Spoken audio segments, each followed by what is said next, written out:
इस वीडियो में हम आपको बताएंगे कि कैसे जो डेली के चालान हम मैनुअल काटते हैं वो कैसे कंप्यूटर में आपने फीड करने हैं, डालने हैं। सबसे पहले मैंने इसमें अगर कोई इशू का चालान मैनुअल काटा है तो इसमें कंप्यूटर में कैसे बनाना है। सबसे पहले मैं यहाँ पे न्यू पे क्लिक करना है। उसके बाद डेट कौन सी डेट को मैंने कौन कौन सी आइटम इशू की है उसकी डेट, चालान की डेट डालनी है। उसके बाद अगर मैंने इशू किया है तो ट्रांजैक्शन टाइम में मैं इशू डाल दूंगा। अगर मैंने उस चालान को रिसीव किया है तो मैं ट्रांजैक्शन टाइम में यहाँ पे रिसीव डाल दूंगा। उसके बाद इशू डालने के बाद मैंने यहाँ पे चालान नंबर, कौन सा चालान नंबर है ये कंप्यूटर ऑटोमेटिकली उठाता है और मैनुअल भी आप इसको फीड कर सकते हो। उसके बाद आता है पार्टी नेम। पार्टी नेम में यहाँ पे आपकी सारी लिस्ट बन जाएगी। जो पार्टी आपके यहाँ पे जिसके अकाउंट बने हुए हैं वो सारे आप यहाँ पे देख सकते हो। जैसे हम मोबाइल में किसी का नाम ढूंढते हैं ऐसे ही आप अगर आप ए दबाओगे तो यहाँ पे ए पे आ जाओगे, अगर आप एस दबाओगे तो एस के साथ सारे नाम आ जाएंगे। जैसे मैंने यहाँ पे सुरेंद्र बिल्डर्स डाला, उसके बाद मेरी लिस्ट में सारी आइटम्स आ जाएंगी। तो सुरेंद्र बिल्डर डालने के बाद यहाँ पे उसका लास्ट बैलेंस क्या है ये यहाँ पे बताएगा आपको। उसके बाद इंटर करने के बाद मेरे को जो आइटम मेरे शटरिंग स्टोर में एग्जिस्ट करती हैं, अवेलेबल है या मेरी लिस्ट में है, वो सारी आपको दिखाई देगी। जैसे हमने चालान में डालते हैं आइटम नेम, उसके बाद इंटर करने पे उसका कौन कौन सा साइज मैंने जो इशू किया है उसकी इशू की क्वांटिटी मैंने यहाँ पे देनी है। उसके बाद मैंने यहाँ पे इसको कर देना है ऐड आइटम। जैसे ही मैं यहाँ पे उसकी नेक्स्ट कोई आइटम है मैंने उसको इस चालान में दी है, जैसे स्पोर्ट है 15 फुट की मैंने उसको दी है, 30 पीस दिए हैं तो यहाँ पे मैंने उसके फीड कर देना। अगर यहाँ पे आप देखोगे कि पार्टी का बैलेंस कितना, पार्टी के पास कौन सा स्टॉक पेंडिंग पड़ा है और हमारे स्टॉक में कौन कौन सी आइटम कितनी कितनी अवेलेबल है, ये भी आपको यहाँ पे ऑन द स्क्रीन ये सॉफ्टवेयर बताएगा।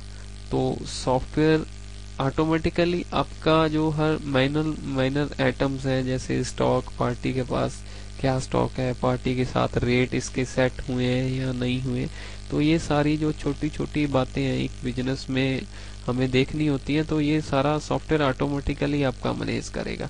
ऐसे मैंने मान लो इस जो चलाना है मेरा, इसमें मैंने 2 आइटम इसको इशू की है। उसके बाद मैंने यहाँ पे सेव का बटन बना हुआ है उस पे क्लिक कर देना है। तो सेव के बाद यहाँ पे ये पूछेगा, अगर आपने सेव करना है तो यहाँ पे ओके कर दो, ये आपकी ट्रांजैक्शन ऑटोमेटिकली सेव हो जाएगी। अगर आपने ये चालान यहाँ से प्रिंट करके देना है तो मैं आपको यहाँ से प्रिंट करके भी दे सकता हूँ। तो मैंने यहाँ पे इसको नो कर दिया। ऐसे ही मैंने अगर उसका नेक्स्ट चालान नेक्स्ट वॉचर है जो मैंने फीड करना है तो फिर मैं न्यू पे क्लिक करूंगा। नेक्स्ट डेट, जिस डेट को मैंने उसको आइटम इशू की है वो डालनी है। उसके बाद कौन सा चालान नंबर जिस पे मैंने उसको इशू की है और यहाँ से वही पार्टी मैं जिसको एंट्री डालना चाहता हूँ और पार्टी का भी लास्ट बैलेंस क्या है, हमारे पास स्टॉक बैलेंस क्या है, तो कौन कौन से साइज में उसके पास कितना बैलेंस पड़ा है, ये सॉफ्टवेयर ऑटोमेटिकली आपको बताता रहेगा। इसमें बिल्कुल जैसे आप मैनुअल चालान काटते हो वैसे ही वही सारे परफॉर्मा बना हुआ है। बस यही डिफरेंस है कि इसमें ये जो कंप्यूटर का परफॉर्मा है इसमें आपने डाटा फिल करना है, वहां पे जो मैनुअल वाला है वहां पे आप मैनुअल करते हो। ऐसे ही इसको मैंने सेव कर दिया। उसके बाद ऐसे ही मैंने किसी और डेट का ले लिया, जिस डेट को मैंने वॉचर मान लो 15 को मैंने उसका एक और वॉचर मैंने उसको और चालान इशू किया था, वो यहाँ पे चालान नंबर में जो भी मैंने चालान नंबर उसको दिया यहाँ पे दे दूंगा।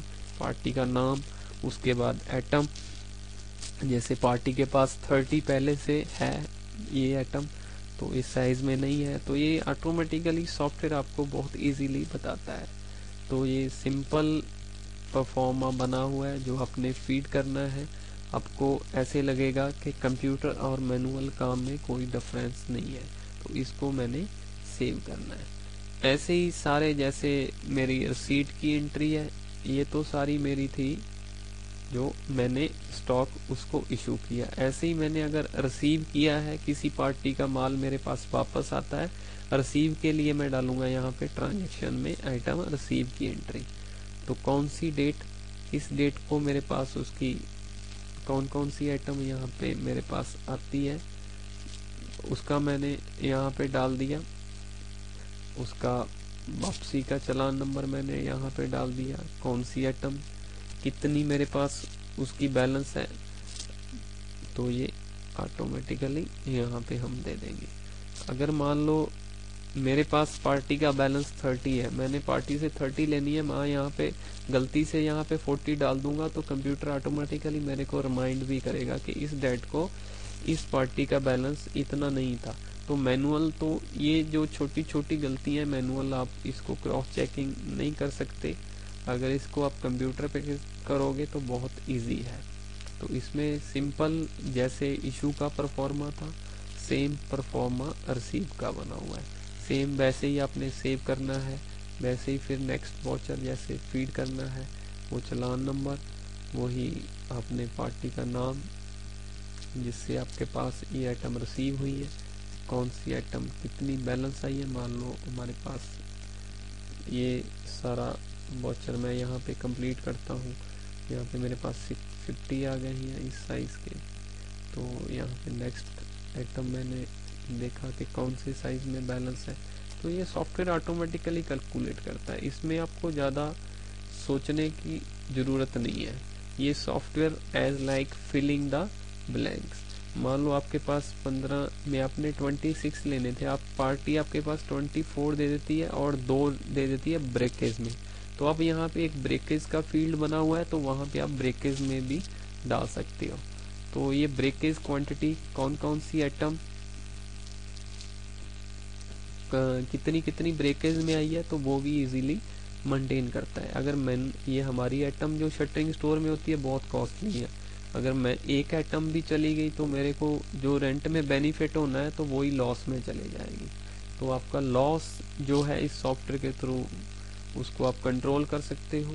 बिल्कुल सिंपल है ऑपरेट करना, just filling the blanks, just date of receipt, party name, balance जब आप उठाओगे पार्टी का साथ में बताता है।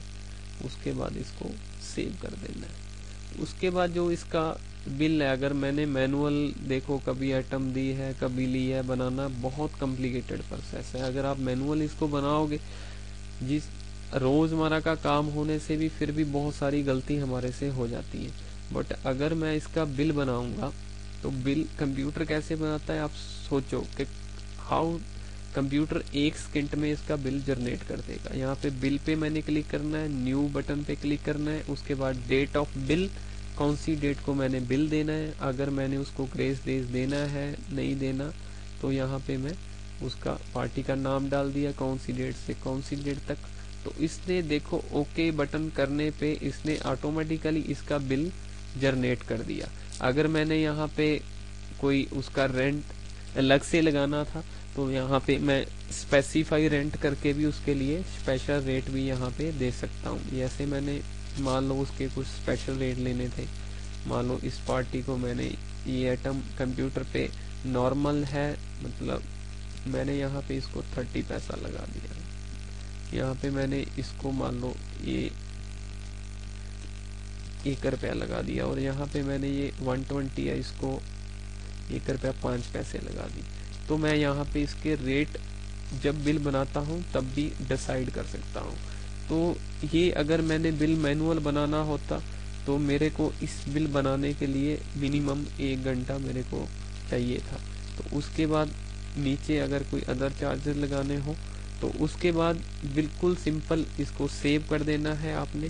तो उसके बाद ये जितनी भी अमाउंट का बिल बनता है वो प्रिंट होके आपके सामने आ जाएगा, और उस पार्टी के खाते में पैसे ये कंप्यूटर ऑटोमेटिकली क्रेडिट कर देगा, जिसके साथ आपकी मार्केट में कितनी कलेक्शन है, वो कितना आपने रेंट अभी तक आपके पास आ चुका है, कितना पेंडिंग है, वो सारी रिपोर्टें ऑटोमेटिकली जनरेट कर देगा। बस आपने जो डेली की ट्रांजैक्शन है वो डालनी है। उसके बाद जो बिल है ऑटोमेटिकली आपका 2 मिनट में प्रिंट होके बाहर आ जाना है। तो आगे वाली वीडियो में हम आपको बताएंगे कि इस सॉफ्टवेयर में ये सारी एंट्री डालने से आपको कौन कौन सी रिपोर्टें जो आपके लिए बहुत ही बेनिफिशियल है, वो कैसे आपको एक एंट्री डालने पे ये बनाता है, वो आपको एंट्री वाइज हम बताएंगे। Thank you.